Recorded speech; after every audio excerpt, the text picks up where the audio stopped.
¿No? Sí, ahora sí, ¿no? Bien, vamos a dar comienzo al último de los actos de esta larga jornada, volver a mirarnos, donde durante 3 días hemos tenido la ocasión de reunirnos, de debatir entre todos y todas y de poner nuestras energías y nuestra ilusión en repensar un nuevo modelo de Estado y un nuevo modelo de sociedad.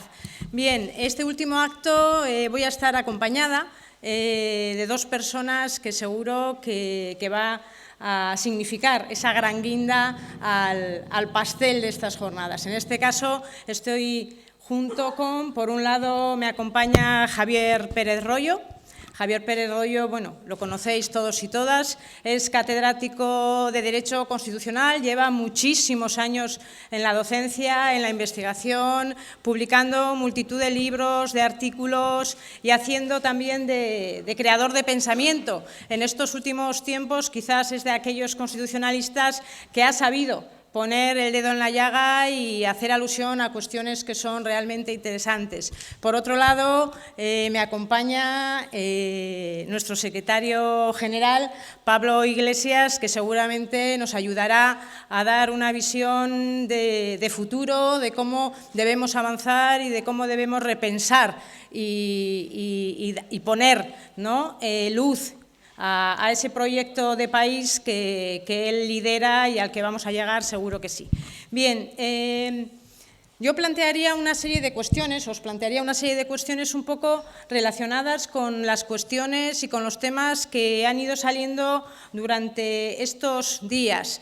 Como sabéis, ha habido diferentes debates, diferentes mesas y hemos ido uno a uno desgranando o intentando entrar en cuestiones fundamentales. La primera de ellas, y lo pondría encima de la mesa, habría que hablar de crisis constitucional. La Constitución del 78, como todos sabemos, es una Constitución que ya venimos hace tiempo diciendo que está agotada, pero está agotada porque realmente y objetivamente los datos son los que son. Nos encontramos que en la Constitución del 78 proclama en el artículo 1.1 un Estado social y democrático de derecho, pero por otro lado nos encontramos que esos principios, que esos valores, que esos derechos recogidos en esa Constitución se han anulado, se han esfumado, porque estamos ante un nuevo modelo de Estado que, como sabemos, proviene de otro sitio, proviene de los poderes económicos que han establecido frente a esa Constitución formal una Constitución real y que es la que venimos sufriendo todos los ciudadanos y todas las ciudadanas. Dicho de otro modo, la Constitución de 78 no cumple su función. La función de una Constitución es ordenar el Estado social y el Estado político, y hoy en día esa Constitución es letra mojada. Por eso hablamos de crisis constitucional y por eso durante estas jornadas se ha hablado de manera reiterativa en diferentes mesas, siempre acababa saliendo el tema de la reforma constitucional o del poder constituyente. Julio Anguita hablaba de poder constituyente o de proceso constituyente como el camino de acumulación de fuerzas hacia un nuevo modelo que él situaba en una república federal y solidaria. También ayer Irene hablaba no solo de proceso constituyente, sino de procesos constituyentes. Por lo tanto, yo pondría ese tema encima de la mesa: reforma constitucional, proceso constituyente. ¿Qué podéis contarme al respecto? Pérez Royo, por ejemplo. En España estamos en medio, como tenemos poco tiempo y tenemos que hacerlo muy brevemente, en España estamos en medio de 2 crisis constitucionales que han confluido. Una que va más allá de las fronteras del Estado español, que es la crisis del Estado social. España se constituye en un Estado social y democrático de derecho, dice el artículo 1 de la Constitución. Ese es el primer gran problema constituyente con el que tenía que enfrentarse la sociedad española cuando muere el general Franco: cómo pasar de un Estado no constitucional y no democrático a un Estado constitucional y democrático, y la fórmula es la fórmula que se había ido imponiendo en el continente europeo después de la Segunda Guerra Mundial: el Estado social de derecho, Estado social y democrático de derecho. Ese es el primero. El segundo gran problema constituyente con el que tenía que enfrentarse la sociedad española era el tránsito de un Estado unitario a un Estado políticamente descentralizado. El Estado unitario y centralista no podía ser la forma de Estado de la democracia española. Pablo lo ha explicado esta mañana en su intervención en el teatro donde hemos estado al final. Siempre que ha habido un protagonismo democrático de la sociedad española, ha saltado por los aires el tema unitario y se ha planteado el tema de la descentralización política, el tema del reconocimiento de las nacionalidades y regiones que integran España.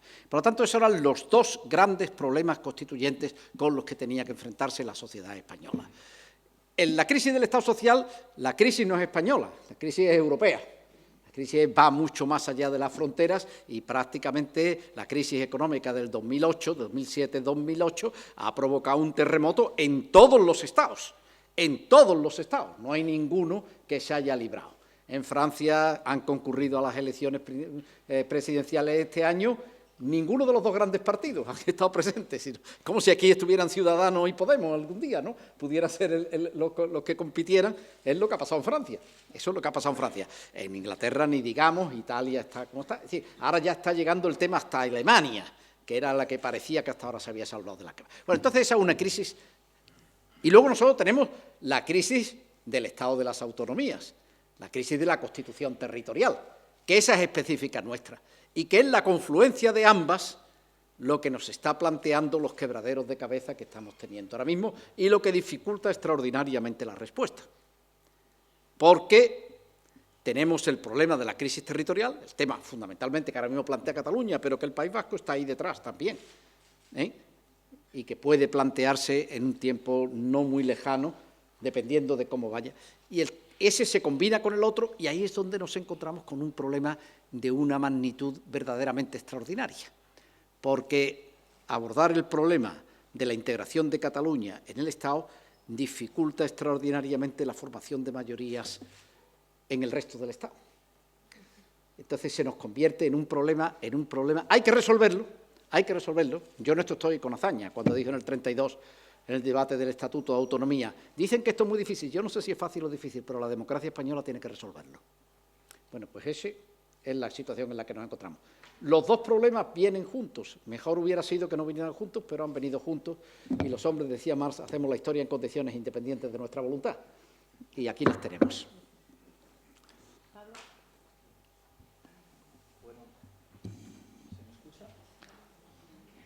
¿A mí se me ha escuchado o no? Sí, apaga el...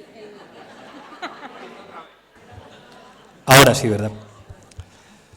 Bueno, lo primero, muchísimas gracias Pilar, muchísimas gracias a todos y todas por estar aquí, gracias a Manolo Monereo por hacer posible este encuentro, gracias a todos los profesionales y gracias a Javier.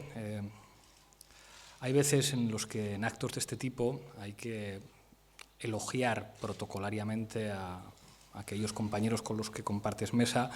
En el caso de Javier Pérez Royo no es un elogio protocolario. Me siento realmente pequeño compartiendo estos debates con él. No solamente es uno de los profesionales más prestigiosos en el derecho constitucional, sino que últimamente es la mente más luminosa para explicar y hacer entender lo que está pasando en nuestro país. Me voy a limitar a hacer algunas notas a pie de página a lo que dice y a lo que escribe él, porque en general mis opiniones sobre la situación constitucional constituyente que vive nuestra patria son subsidiarias de lo que escribe Pérez Royo. Una primera noción, digamos, hay una virginidad que perdemos todos los estudiantes de Derecho el día que te preguntan, ¿en Reino Unido hay Constitución o no hay Constitución?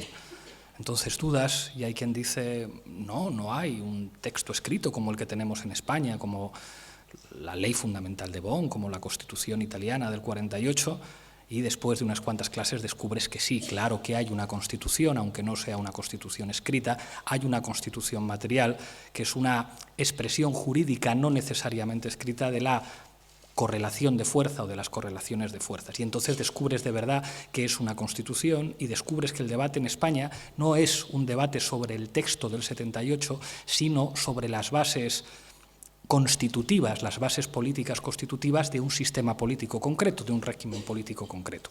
Si decimos que en España hay una crisis de régimen que Javier expresa claramente en dos dimensiones que se han superpuesto, no necesariamente para bien, por una parte, una crisis del modelo social, por otra parte, una crisis de la Constitución territorial, no hablamos específicamente del texto del 78 como si fuera algo que se pudiera resolver en una suerte de comisión parlamentaria, sino que estamos hablando de un debate de país. Es más, como explica Pérez Royo, la Constitución territorial española es un conjunto de estatutos de autonomía.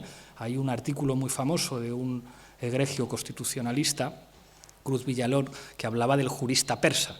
El jurista persa es una figura que se utiliza para imaginar un experto en derecho constitucional que llegara en España, viera la Constitución y dijera no hay ninguna regulación constitucional de la dimensión territorial de España, porque efectivamente no lo hay, queda completamente abierto, se regula partiendo de Cataluña a partir de los estatutos de autonomía, que son la realidad constitucional territorial de España que ha saltado por los aires.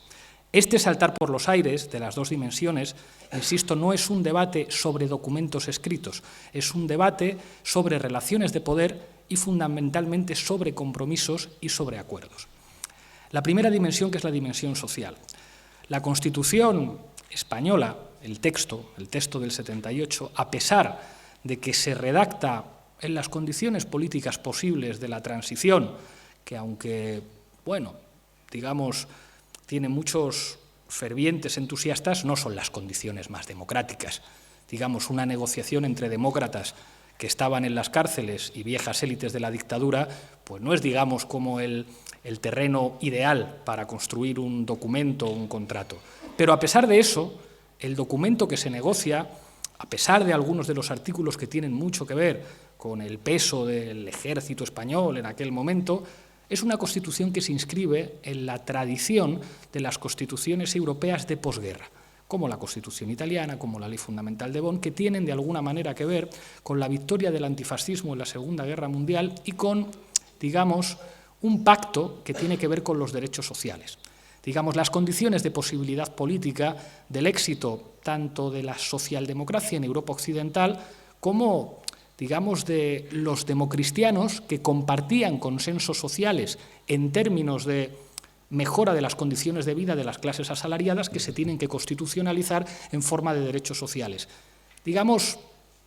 La base estructural de los estados del bienestar en Europa que hacían que los europeos pudieran presumir frente a los estadounidenses o frente al resto del planeta de tener los sistemas de protección social más avanzados e incluso constitucionalizados. Aunque con defectos, aunque con las características de un país periférico, eso llega a España. Y eso explica también la atracción del proyecto europeo como algo que no tiene que ver con identidades. Es muy difícil definir identitariamente el proyecto europeo, pero Europa era una promesa de prosperidad para los ciudadanos del sur de Europa, con lo cual tenía sentido querer ser europeo porque nos íbamos a poder parecer en derechos sociales a los países del norte de Europa. Esto saltó por los aires. Esto, Julio Anguita, clamando en el desierto hace muchos años, decía: Maastricht va a destruir las bases sociales de nuestro contrato como país. Maastricht va a destruir la capacidad soberana de un país de asegurar derechos sociales, y de alguna manera acertó, y a partir de 2007-2008 todo el mundo tuvo que reconocer que la Constitución social había saltado por los aires, que los derechos sociales quedaban relegados como una suerte retórica en la Constitución. La Constitución podía hablar del derecho a una vivienda digna, podía hablar del derecho al trabajo, podía hablar del derecho a una educación y a una sanidad, pero en la práctica, eso no implicaba ninguna obligación normativa por parte del legislador o del gobierno. Hay un informe genial de JP Morgan en el que elogia las políticas de austeridad en Europa, pero dicen: ojo con esas constituciones nacionales europeas de después de la Segunda Guerra Mundial, que la correlación de fuerzas ha cambiado, que ya no hay sindicatos poderosos, que ya no hay movimiento obrero, que ya no hay una sociedad civil que pueda defender las instituciones públicas, la educación pública y la sanidad pública. Eso explotó y tuvo una expresión social en España que fue el 15M, que tuvo que hacer el trabajo que no eran capaces de hacer los sindicatos y las organizaciones de la izquierda, poner en primer plano los derechos sociales, que tuvo como protagonista la plataforma de afectados por la hipoteca, que hicieron el trabajo que no hicieron los sindicatos y las organizaciones de la izquierda, y que quizá tuvo como una de sus expresiones electorales más notables Podemos y después Unidos Podemos y las confluencias. La segunda crisis, mucho más difícil de afrontar para nosotros, es la crisis de la Constitución territorial. En España es evidente que cuando se abre, digamos, un periodo de discusión en la transición, hay enormes conflictos. Conflictos que además no tienen que ver solamente con Cataluña, con Euskadi y con Galicia. Antes en la charla de por la mañana evocábamos unas imágenes de un documental de obligado visionado para todos ustedes de los hermanos Bartolomé. Los hermanos Bartolomé habían trabajado con Patricio Guzmán en la batalla de Chile y es probablemente el mejor documental que se ha hecho sobre la transición española. 10 veces mejor que todo lo que hizo Victoria Prego y que salió en televisión española. Después de los hermanos Bartolomé, No se os puede dejar solos y Atado y bien atado. Ahí aparecen unas imágenes de movilizaciones en Andalucía con gritos de solo queremos banderas andaluzas, que es una expresión de las enormes dificultades que hay para construir en este país una constitución territorial, que se construye con los estatutos de autonomía, algunos logrados con sangre, sudor y lágrimas, como en el caso de Andalucía, donde los andaluces tienen que movilizarse, ganar un referéndum hecho para pervertir la voluntad del pueblo andaluz y logran imponer su voluntad política haciendo que los gobernantes cambien la ley que regula las modalidades del referéndum para que Andalucía sea reconocida como una nacionalidad histórica. Bueno, esa constitución territorial, que es lo que algunos llaman el Estado de las autonomías, con muchos defectos, con muchas dificultades, con una Cámara senatorial que es impresentable. El Senado en España es impresentable.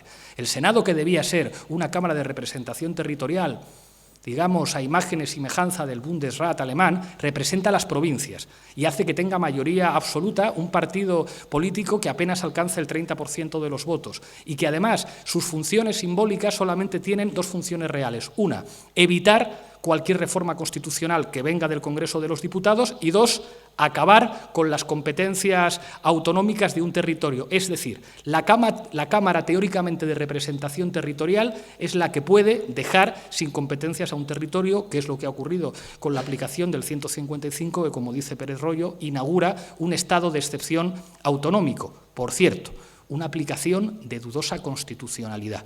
Cuando se redactaba el artículo 155, Alianza Popular propuso una enmienda para incluir específicamente en ese artículo la posibilidad de intervenir un gobierno autonómico. Fue rechazada. Ergo, se ha aplicado el 155 por un Senado controlado por el Partido Popular y con la aquiescencia evidente del Partido Socialista en una dirección contraria al espíritu de la Constitución del 78. Cuando los señores de la extrema derecha del Partido Popular y de Ciudadanos y sus aliados del PSOE os digan que son constitucionalistas, les decís que no, que la aplicación del artículo 155 va en contra del espíritu de la Constitución y que la reforma con nocturnidad veraniega del artículo 135 va en contra del espíritu de la Constitución. Los que presumen de ser partidos constitucionalistas son los más anticonstitucionalistas de los partidos en España. A partir de ahí, cuando la Constitución territorial estalla por los aires a partir de una sentencia del Tribunal Constitucional que va también contra el espíritu de la Constitución, contra un acuerdo del Parlament de Cataluña y el Congreso de los Diputados refrendado por el Demos catalán, digamos que la Constitución territorial salta por los aires. Y algunos dicen que estos dos problemas, el problema social y el problema territorial, se va a solucionar con una comisión parlamentaria. Las comisiones parlamentarias están bien, pero cuando hay una crisis constitucional en tu país, el debate no es un debate en una comisión parlamentaria, es un debate de país. Plantear los desafíos que tiene nuestra patria, en lo social y en lo territorial, implica construir un debate político en el que no puede sobrar nadie y un debate social en el que esté discutiendo todo el mundo. A mí no me gusta hablar de proceso constituyente porque eso es empezar, digamos, por la meta, por el fin. A mí me gusta hablar de impulso constituyente. Creo que nuestro papel es impulsar un debate que no puede ser un debate de élites políticas, sino un debate con la gente con respecto a las normas de convivencia de las que queremos dotarnos como país. Normas de convivencia es, queremos convivir, a nuestro juicio, con una sanidad pública, una educación pública, que asegure unos medios de comunicación que no sean un instrumento de propaganda de quien esté gobernando, que aseguren que los derechos sociales son derechos subjetivos y que tengan una inspiración republicana a la hora de establecer una fraternidad territorial que supere el modelo uninacional de la monarquía que, a nuestro juicio, ha fracasado. Bien, como veis, tanto Javier como Pablo coinciden, ¿no? Coinciden en algo que es elemental y de lo que se ha hablado aquí durante estos días.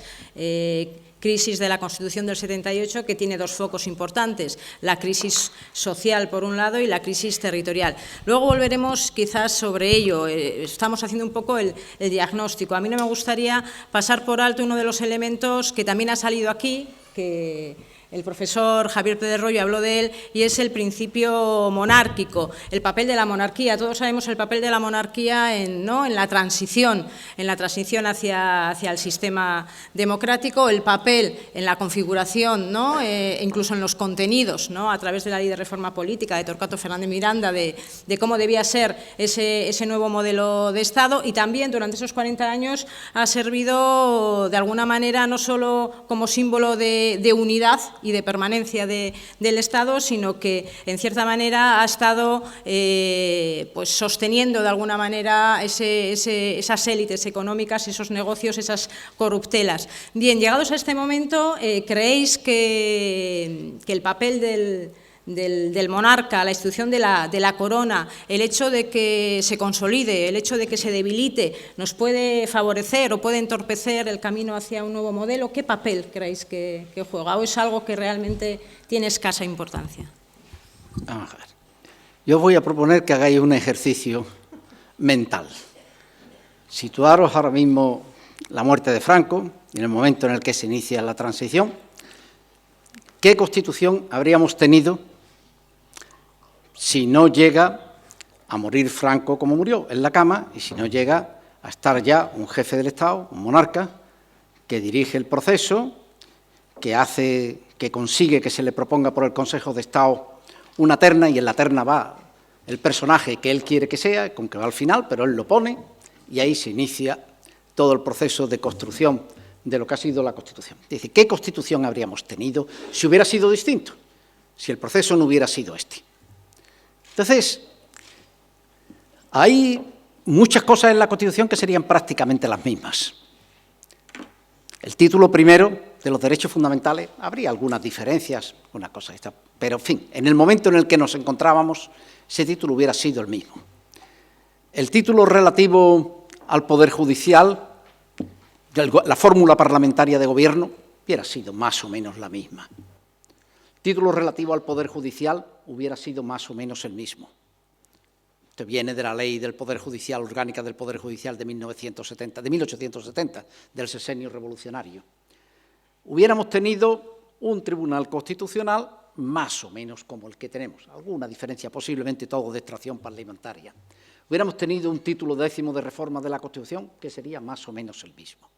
¿Cuáles son los puntos en los que la Constitución habría sido diferente? En primer lugar, la monarquía, el más importante. Ese es el primero. En conexión con la monarquía, estaba en la Constitución, afortunadamente de eso, después del golpe de Estado del 23F, quedó diluido, que era el artículo 8º con la presencia de las Fuerzas Armadas en la Constitución, que reproducía el artículo de la Ley Orgánica del Estado de 1967. Pero afortunadamente ese tema de las Fuerzas Armadas quedó diluido tras el golpe de Estado del 23F. Pero sí está el artículo 16, con la mención expresa de la Iglesia Católica y en conexión con eso el derecho a la educación. No cualquier tontería, no cualquier tontería. Un derecho que es el derecho universal por excelencia. El derecho del que depende realmente que existe una ciudadanía democrática. Y ahí estamos con la Iglesia Católica y con la presencia de la Iglesia Católica y la penetración y después el condicionamiento del ejercicio del derecho a la educación. Eso no hubiera sido así nunca. Nunca. Tercer problema, la composición de las Cortes Generales. La composición de las Cortes Generales es una devaluación del principio de legitimación democrática, tanto en la composición del Senado y en la fórmula electoral para el Congreso de los Diputados, y una negación de ese principio, negación prácticamente en el Senado. El Senado es materialmente anticonstitucional. Es materialmente anticonstitucional. No es anticonstitucional porque está en la Constitución, porque le puse una cosa, pero es materialmente en la medida en que es una negación del principio de igualdad, que es lo que constituye un Estado como Estado constitucional. Entonces, eso es una devaluación que es una devaluación coherente con la devaluación que ha tenido las Cortes Generales en todas las constituciones monárquicas españolas a lo largo del siglo XIX hasta la Constitución de la Segunda República. Todas las constituciones españolas, el Parlamento ha sido una institución devaluada porque el rey tenía que ser la figura del sistema político. Y es incompatible que el rey sea la figura del sistema político y que haya una institución representativa que funcione realmente como institución representativa. Tenía que haber una perversión, una corrupción, y de ahí que la corrupción electoral haya sido constitutiva en todo el parlamentarismo español hasta 1931, sin excepción. Y eso ya no se puede imponer de esa manera en 1978, porque no es posible, porque ya es una sociedad urbana, porque ya existen medios de comunicación, porque no es posible. La corrupción electoral ya no es posible. Entonces, ¿qué es lo que se hace? Introducir la corrupción en el propio texto constitucional, la ley de la reforma política y en el texto constitucional. Entonces, es una institución que nace devaluada. El parlamentarismo español nace devaluado en el Congreso de los Diputados y negado prácticamente en el Senado. Que así es como aparece. Y ese es el otro gran problema que tenemos. Y el cuarto problema, la estructura del Estado. No se puede definir, cuando tú partes de esta Constitución, la estructura del Estado en la Constitución. No lo puedes resolver en sede constituyente, sino que tienes que devaluar la definición de la estructura del Estado, la posibilita la Constitución, pero se hace en normas infraconstitucionales, que son los estatutos de autonomía, con lo cual tienes siempre la posibilidad de controlar esa definición de la estructura del Estado, porque tienes un tribunal constitucional al que puedes acudir en un determinado momento, cuando te encuentras en una situación de apuro o lo que sea, y dices, hasta aquí hemos llegado. Estos son los 4 problemas. Nos vienen, son vicios de origen, que están en la Constitución y que, claro, como veníamos de donde veníamos y teníamos tanto camino por recorrer para empezar a andar, hemos andado durante 30 y tantos años que hemos progresado mucho y que hemos avanzado muchísimo. Esto no es el régimen de Franco ni de lejos. Pero tenía fecha de caducidad. La Constitución del 78 nace con fecha de caducidad, porque nace con unos problemas que están en el punto de partida. Claro, se podía haber ido corrigiendo esto en el curso del tiempo, pero es que nace para no ser corregido. Si es que la monarquía nace para garantizar su supervivencia y su reproducción, y no para que realmente la sociedad española pueda expresarse en su complejidad. No, lo lógico es que en una situación como esta, que no se pudo hacer un ajuste de cuentas con el régimen que había nacido de la guerra civil de una manera razonable, que hubiéramos tenido la posibilidad de irlo haciendo poco a poco y de ir haciendo entonces una respuesta a todos estos problemas, pero claro, no se ha hecho respuesta ninguna. Entonces, al contrario, ahora todos se nos han acumulado y ahora nos encontramos con una situación en la que estamos en una situación enormemente peligrosa, porque por un lado hay una crisis brutal. El Parlamento no legisla desde las elecciones de 2015. No hay leyes. La ley de presupuesto es la única ley de presupuesto, la única ley que se hace. Y después algunos decretos leyes. Pero no se hacen. No se legisla.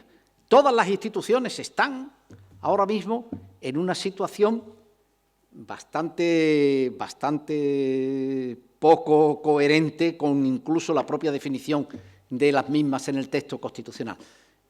Pero ahí estamos, acumulándose los problemas y ahora dificultando el ejercicio de la reforma. Incluso cuando Zapatero, en la primera legislatura del 2004, hizo la propuesta, lo llevaba en el programa electoral, la reforma de la Constitución, tenía su lógica, ¿no? Vamos a hacer una reforma de la Constitución circunscrita, porque la reforma siempre hay que hacerla circunscribiéndola. Si no, tienes que hacer una reforma total, que es lo que nos pasa ahora mismo, que es que estamos en una situación. Entonces él lo puso, que era la supresión de la preferencia del varón sobre la mujer y la sucesión en la jefatura del Estado, incorporar el mapa autonómico a la Constitución. La Constitución no tiene el mapa autonómico. Las comunidades autónomas no existen en la Constitución. Existen como posibilidad, pero no existen. Después, la incorporación del derecho comunitario de la Unión Europea al texto constitucional. España tiene el artículo 93 y ha hecho todo el proceso de integración en la Unión Europea con el artículo 93. Todas las constituciones europeas se han reformado como consecuencia del proceso de construcción de la Unión Europea. España es la única que no lo ha hecho. Y por último el Senado, claro, que había que quitarlo porque eso es un monstruo, eso es un aborto. Entonces, eso es lo que quiero decir, que esos son los 4 grandes problemas que tenemos. Son los 4 grandes problemas que tenemos ahora mismo. Y lo que dificulta, porque claro, son todos de una envergadura que no nos permite hacer una operación quirúrgica de coger un problema y lo tratamos y después cogemos otro, sino que...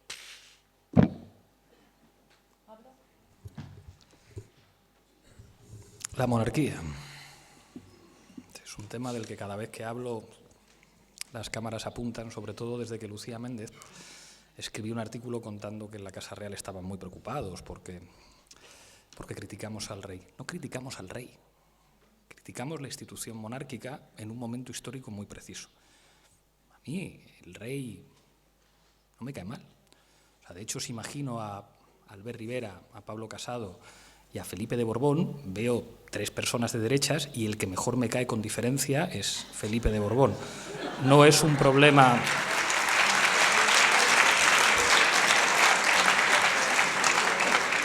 No es un problema de simpatía, y lo digo de verdad. O sea, es como en el trato que he tenido, me ha parecido un hombre culto, muy preparado políticamente, con el que es agradable conversar. El problema no es ese, el problema es lo que significa la institución monárquica en España. Y Javier hablaba de vicios de origen. La Constitución española y el orden político español no es el resultado de una ruptura democrática, es el resultado de un acuerdo entre las élites de una dictadura y la oposición democrática. Vázquez Montalbán, con una ironía cruel, llamaba esto correlación de debilidades. Eso quiere decir que la Constitución española no es el principio de algo, sino el resultado de reconocer ciertas cosas. Nosotros hemos insistido mucho en estas últimas semanas, utilizando un argumento del profesor Villacañas, que la Constitución, a través de un movimiento muy inteligente de Suárez recibiendo a Tarradellas, Juliana cuenta esto muchas veces, reconoce una institución republicana, que es la Generalitat de Cataluña, como preexistente a la Constitución, y esta es una de las claves del acuerdo territorial, el reconocimiento de la Generalitat, un movimiento político habilísimo de Suárez. Pero hay que conocer también lo que dice Herrero de Miñón, que es probablemente uno de los arquitectos intelectuales de la transición y de, digamos, el proceso constitucional español. Digamos, una de las claves que precede, que es preexistente a la Constitución española, es el principio monárquico. En España, el rey no está sometido a la Constitución. El rey viene de antes. El rey es reconocido por la propia Constitución. El rey, podríamos decir, que está por encima de la Constitución. Es una de las características de nuestra monarquía constitucional. Claro, en aquel momento histórico, eso era la consecuencia de una decisión del anterior dictador, que dice la sucesión en la jefatura del Estado va a ser de Juan Carlos, que el padre de Juan Carlos se enfadó mucho, pero tuvo que asumirlo, y habéis visto estas imágenes de la transición, majestad, y con todo el dolor de su corazón reconocía a Juan Carlos I como la única garantía de continuidad dinástica. Y el principio monárquico informa a la Constitución española y informa al sistema político español. Es probablemente una de las condiciones de posibilidad de la transición tal y como se hizo. A mí el anterior jefe del Estado, al que no conocí, pero he leído unas cuantas biografías suyas, me cae mucho peor que el actual. Aquel era un franquista confeso, corrupto, cuando salen sus cartas pidiendo dinero para Suárez al Shah de Persia, por no hablar de lo que han conocido todos los ciudadanos españoles, de sus aficiones a la caza y todas estas cosas. Pero nadie puede negar la centralidad política de esa figura, incluso en un momento en el que hay probablemente la intervención política de la monarquía en España más importante hasta el 4 de octubre de este año, que es el 23F. Es verdad que ya se sabe todo del 23F, se sabe que era un movimiento previo contra Suárez, que había una voluntad de hacer un gobierno de concentración presidido por el general Armada, que habría contado con los consensos de prácticamente todos los partidos. Incluso a mí, en una entrevista que pude hacerle, Santiago Carrillo me confesó que él pensaba que algunos dentro de su partido seguramente sabían lo que estaba ocurriendo. Bueno, muy bien, ese golpe en su fórmula encabezada por un bruto al que ponen a tomar el Congreso de los Diputados, fracasa en su plan inicial y hay una intervención política de la monarquía por la noche que dice Constitución. Y eso, digamos, tiene un efecto político, digamos, para atar muchas costuras en el sistema político español. Se dice que es el momento en el que se cierra la transición española.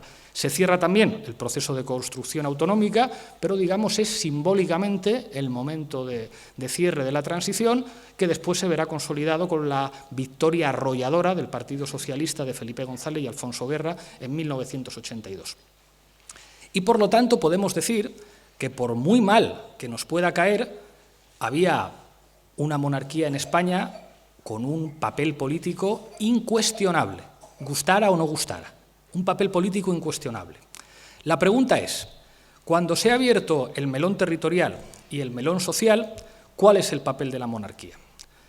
Nosotros entendimos desde el principio, desde el año 2014, que la abdicación de Juan Carlos I fue un movimiento político inteligente por parte de la Casa Real y por parte de la monarquía. Al decir esto, recibimos muchas críticas de la izquierda, pero ¿cómo podéis decir que, oiga usted, describir algo no es estar de acuerdo con ellos? Si el adversario es inteligente y hace un movimiento inteligente, se reconoce como un movimiento inteligente. Fue un movimiento muy inteligente. El discurso de Felipe VI, la primera Nochebuena de 2014, es un discurso inteligente. Es un discurso que permite vislumbrar un jefe del Estado que ha comprendido los cambios que se están produciendo en su país, que toma distancia y que tiene palabras amables para muchos sectores sociales y en especial para los sectores sociales que estaban profundamente descontentos con el sistema político.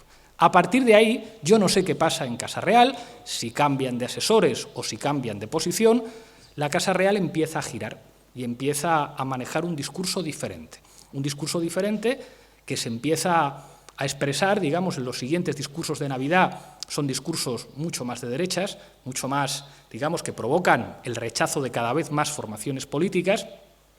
Hay un discurso que llama la atención, que es el de los 40 años del aniversario de las primeras Cortes de Recuperación Democrática en España, después de la Guerra Civil, donde hay un primer escándalo, que es la ausencia de Juan Carlos I.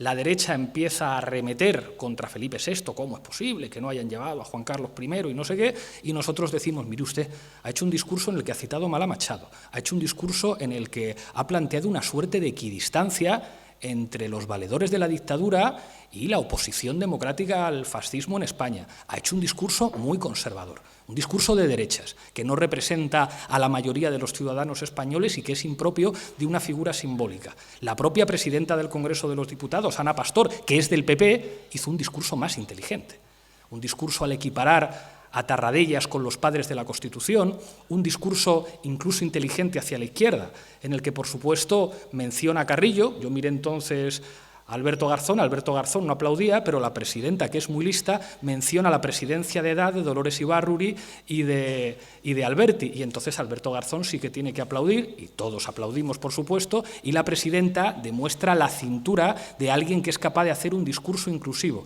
El jefe del Estado no, y tenemos la intervención del 4 de octubre de este año, después del 1 de octubre, que es un antes y un después en el papel de la monarquía en este país. El jefe del Estado hace el discurso del PP, y llama a filas. Y a partir de entonces nosotros decimos, claro, hay un bloque monárquico que se articula en torno al discurso del jefe del Estado. No es sorprendente que el PP esté contento con ese discurso, no es sorprendente que Ciudadanos esté contento con ese discurso. Es más sorprendente que el Partido Socialista se ponga a las órdenes del rey de España y asuma un discurso que además refuerza a buena parte del aparato del Estado, que a partir de ese momento empieza a actuar incluso de espaldas al Gobierno. Cuando hay tertulianos de la derecha que dicen lo que ha hecho la Fiscalía General del Estado no conviene al Gobierno de Rajoy, están diciendo la verdad. Hay todo un rearme de una posición involucionista en nuestro país que tiene que ver con el discurso del rey del 4 de febrero, que es un discurso que abre las puertas a la involución democrática en España. ¿Cómo no vamos a criticar a la monarquía? No es un problema de que seamos republicanos recalcitrantes, es que somos demócratas y no nos gusta que haya una involución democrática en nuestro país. Y el rey de España se ha puesto del lado de las fuerzas políticas que están defendiendo en la práctica la excepcionalidad y la renuncia a los principios básicos de la democracia. Esto es lo que decimos. O sea, no hay ninguna suerte de revanchismo ni de viejo republicanismo anticlerical que forma parte de la historia de nuestro país. Es una defensa de la democracia y rechazo hacia una serie de discursos que excluyen a muchas poblaciones de nuestro país. El discurso del rey cayó muy mal en Cataluña, cayó muy mal en el País Vasco. Los representantes de las fuerzas políticas mayoritarias en esos territorios rechazaron el discurso del rey. Y nosotros no tenemos la representación electoral que tenía Carrillo hace 40 años. Tenemos el doble, el triple, el cuádruple y, si me apuran, hasta el quíntuple de votos. Y dijimos, ese discurso no nos representa. Y se lo dijimos con la legitimidad de los votos. Yo le pude decir, mire, modestamente, Majestad, represento a un grupo parlamentario que ha tenido 5 millones de votos. Usted no ha tenido ni uno. Y el discurso que ha dicho usted no nos representa a nosotros. Bueno, algunos montaron un escándalo tremendo porque dijéramos una obviedad. La imagen, la idea uninacional de España que defiende la monarquía y el proceso de involución democrática asociado a medidas de excepción, a nuestro juicio inconstitucionales, va en contra de lo que, a nuestro modesto entender, tenemos que defender los demócratas. Por lo tanto, entendemos que la monarquía en España en este momento tiene, digamos, poco que ofrecer a la salud de la democracia española. Lo decimos con todos los respetos. Vamos a ver, yo quería hacer dos precisiones. Sí, muy cortita. Primero, y es que la monarquía y la incorporación, vamos a hablar de Felipe VI, vamos a dejar ahora a Juan Carlos I y al origen. Se ha hecho de una manera... Ha habido instinto de conservación, lo que ha dicho Pablo, claro, la monarquía ha tenido instinto de conservación al hacer la operación. O lo hacemos ahora, o a lo mejor ya no lo podemos hacer más adelante. Yo siempre a los alumnos les he dicho, cuando les he explicado este tema, les digo, ¿ustedes creen que si no se hace la abdicación en el momento después de las elecciones europeas en mayo, cuando aparece ya ese momento de quiebra de los partidos, en ese momento se hace la abdicación y en el mes de octubre salen las tarjetas black con el jefe de la Casa Real implicado en las tarjetas black y Juan Carlos I en la corona? ¿Qué es lo que hubiera pasado? ¿Qué es lo que hubiera pasado? Eso se pasó, bueno, pero ahí se produjo, pero todo se hizo con un fraude de Constitución, ¿eh? O sea, eso es una de las cosas llamativas, o sea, la abdicación de la monarquía de Juan Carlos en su hijo se hace con un fraude constitucional como la copa de un pino. Se tenía que haber hecho de acuerdo con una ley orgánica que aparece en el artículo 57.5, no hay esa ley orgánica en absoluto, pero es que además la fórmula real, abdicaciones, el día de la abdicación hay dos abdicaciones. Ese día no hay una abdicación, hay dos abdicaciones. Por la mañana hay una abdicación en el Palacio de la Zarzuela, donde el rey Juan Carlos le transmite a su hijo el mando supremo de las Fuerzas Armadas, como si ese fuera un asunto de familia. El ejército es un asunto nuestro, que nos lo ventilamos y yo de padre a hijo te lo transmito. Y las Cortes Generales no tienen por qué estar presentes aquí. ¿Qué tienen que pintar las Cortes? El desprecio más absoluto al principio de legitimación democrática, en un tema tan central como ese. Mando supremo de las Fuerzas Armadas. Y luego ya el hijo por la tarde, con el uniforme de capitán general, se presenta en las Cortes a hacer efectiva la abdicación. Eso es un desprecio, y decir, mire usted, el principio del monárquico nosotros nos lo interpretamos como queremos y el principio de legitimación. Y en segundo lugar, claro, después cómo se hace la delimitación de la posición jurídica del rey que ha abdicado, que no es un tema menor, que era un tema de una capitalísima importancia y que tenía que ir también mediante una ley orgánica y que se hizo mediante una reforma de la ley orgánica del Poder Judicial que estaba incluida en una norma sobre medidas económicas. Y ahí se hicieron unas enmiendas, se presentaron y a través de eso se hizo la reforma mediante la cual se estableció cuál es el estatuto jurídico. Claro, eso es obviar a las Cortes Generales, dejarlas fuera. Y después de aquellos polvos, estos lodos, claro, de ahí viene después que cuando llega el momento crítico de la autonomía de Cataluña, de la independencia y de las cosas estas, sale el discurso del rey. Sale el discurso del rey pidiendo el 155, llamando a cerrar fila y poniendo orden. Da mucho de sí el tema. Yo bueno, lo sé, pero es que me parece que son cosas que, sí. que está bien que se digan, ¿no? A mí me gustaría un poco para acabar, la verdad es que no queda mucho tiempo y la verdad es que bueno, da pena cerrar el debate, pero sí hablaría un poco, como suele decir Pablo, de la regla del minuto casi. Sí, hemos hecho un diagnóstico muy interesante que se ha quedado corto, pero desde luego yo creo que se han puesto encima de la mesa cuestiones muy interesantes. Yo os pediría ahora un proyecto de futuro, un proyecto de país, es decir, hemos visto que ruptura del pacto social, ruptura del pacto territorial, quizás centrarnos en el pacto territorial, ¿qué modelo de Estado? ¿Estado federal, confederal, plurinacionalidad? ¿Algo hacia el futuro, un modelo de país? ¿Un minuto? Bueno, yo creo que este país tendrá que ser, algún día tendrá que tener un Estado federal. Algún día tendrá que hacerlo. ¿Cómo vamos a llegar a él y en qué momento? No tengo ni idea. Ni creo que se pueda saber. Ahora mismo lo que está clarísimo es que estamos en un momento de recesión democrática y de cierre de filas en defensa del statu quo. Para eso es para lo que ha servido el llamamiento que ha hecho el príncipe, el rey, en su discurso, que ha llamado a filas, ha tocado, y todo el mundo lo ha entendido así, se han puesto firmes, y hay 3 partidos que tienen una mayoría clara en el conjunto del Estado, el Partido Popular, el Partido Socialista y Ciudadanos, que han cerrado filas. Entonces, esto demuestra la resiliencia del sistema que se fundó en el 78, o sea, que esto es ha sido 30 y tantos años, 40 años, que ha sido un Estado que tiene su consistencia, y que está dispuesto a cerrar filas y a que va cerrando, claro, la Constitución, el 155 lo que es un corte. La Constitución es, ahora mismo, la Constitución de quienes han votado el 155 y la monarquía es del 155. Los que no están en el 155, los que no estamos en el 155 nos hemos quedado fuera. Ellos tienen una mayoría clara todavía y se mantienen, pero tienen un coste. Ya el mensaje de que es la Constitución de todos, la monarquía de todos, eso ya no cuela. Entonces, pero ahora mismo están en una fase que tiene una dificultad, porque de proyecto de futuro no tienen nada. Ellos no tienen de proyecto de futuro, no tienen nada. Y además son muy heterogéneos los 3 partidos entre sí. Pero el cierre de filas se ha producido y yo creo que la actuación con carácter represivo del Estado y la utilización de los aparatos represivos del Estado va a estar en el orden del día todavía con algo más de intensidad de lo que ha estado desde que tiene la ley Mordaza. Por lo tanto, vamos a estar en una fase ahora muy pantanosa, ¿no? Pantanosa y muy difícil y muy dura y donde, bueno, hay que preocuparse. Vienen malos tiempos.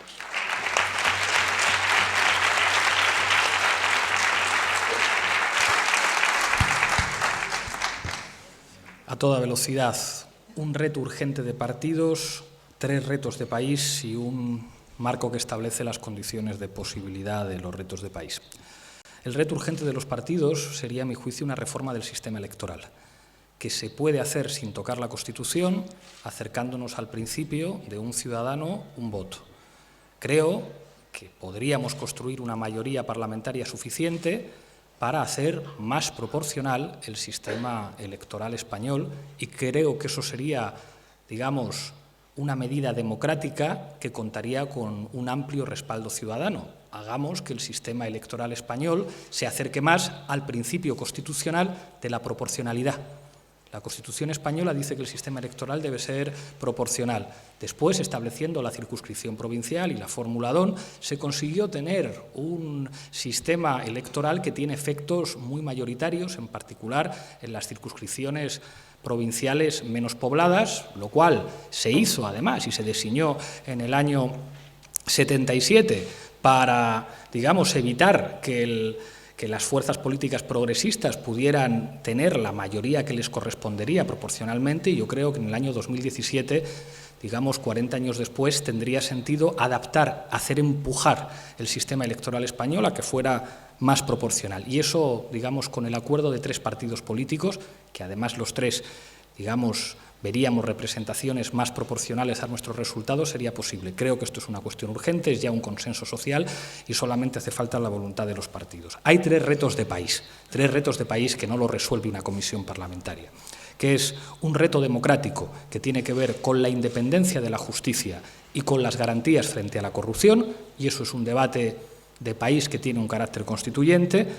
Hay un segundo debate de país, que es la necesidad de constitucionalizar los derechos sociales. Sin derechos sociales no hay democracia. La democracia no es simplemente un procedimiento de selección de representantes políticos cada 4 años. La democracia se fundamenta en la existencia de derechos sociales. Sin hospitales públicos, sin escuelas públicas, sin servicios públicos de calidad, no hay democracia, y por lo tanto es necesario tener ese debate que permita, como acuerdo de país, constitucionalizar las bases materiales de la democracia.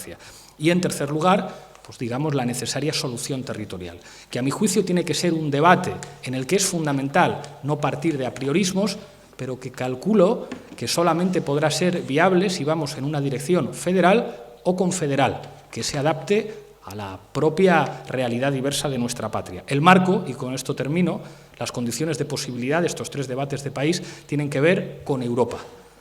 El debate sobre una Europa de los derechos sociales frente a una Europa de los derechos de los bancos, que es la Europa realmente existente, que está sufriendo notables problemas y, como explicaba en la charla anterior Manolo, está viendo el surgimiento de fuerzas de extrema derecha que cuestionan el propio proyecto europeo, a nuestro entender, es, digamos, la base de posibilidad de los debates de país en nuestra patria y en cualquier lugar de Europa, y es necesario plantear alianzas y una voluntad de hacer que Europa sea un espacio amable que respete los derechos sociales y que respete los derechos humanos.